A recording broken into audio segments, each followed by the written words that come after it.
Are you staring at an outdated Ubuntu system and wondering where to even begin with updates? First, understand that falling behind on updates can leave your system vulnerable, so let's get it back in shape. We're going to smoothly upgrade your neglected Ubuntu install. Start by opening the Settings application, usually found in your Applications menu, or search from the Activities bar.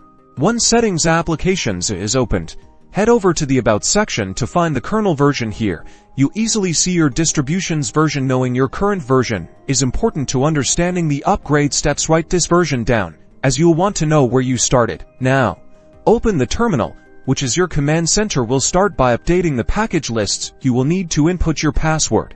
After this system check, you should run the update process. This process will bring in the latest updates. In a similar way as before, you will need your password.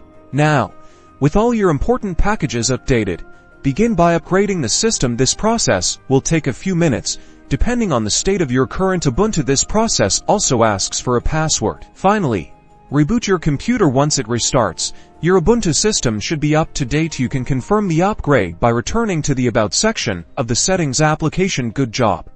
You've brought your Ubuntu system into the modern era.